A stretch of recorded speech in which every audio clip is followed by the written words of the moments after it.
Bonjour. Dans cette capsule mathématique, il sera question des différents types de lignes. Il sera question des formes ouvertes, des formes fermées, d'un chien et d'un biscuit.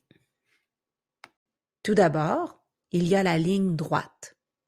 La ligne droite, c'est un ensemble de petits points alignés les uns à côté de les autres et en fait, elle se poursuit à l'infini. Lorsqu'un ensemble de segments de lignes droites se rencontrent, elles forment une ligne brisée. Puis enfin, il y a la ligne courbe. Parfois, la ligne se referme sur elle-même, mais les bouts ne se rejoignent pas. Ça fait une forme ouverte. Et une forme ouverte, ça permet au chien d'aller manger son biscuit. Parfois, lorsque la ligne se referme sur elle-même et que les bouts se rejoignent, là, ça fait une forme fermée.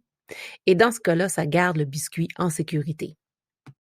Parfois, les lignes se tiennent une à côté de l'autre, sans jamais se toucher.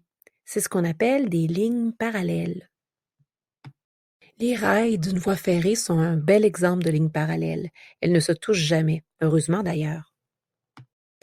D'autres fois, les lignes se touchent, elles se croisent même. On les appelle alors des lignes sécantes. Tu peux voir vraiment plusieurs exemples de lignes sécantes quand tu te promènes dans ton quartier. Pense par exemple à la toiture d'une maison. Tu sais, les lignes, elles se rencontrent. Alors ça fait des lignes sécantes. Parmi les lignes qui se croisent, il y a les lignes perpendiculaires.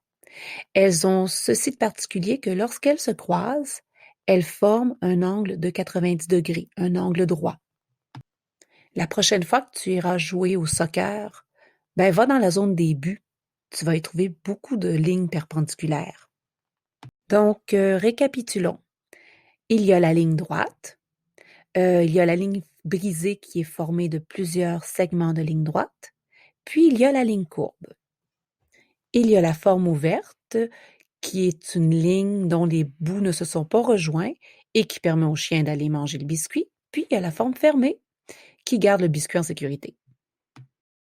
Il y a les lignes parallèles qui ne se rencontrent jamais, il y a les lignes sécantes qui se croisent, et il y a les lignes perpendiculaires qui, lorsqu'elles se croisent, forment un angle droit. Au cours des prochaines semaines, nous t'invitons à observer et à identifier toutes ces différentes lignes dans ton environnement.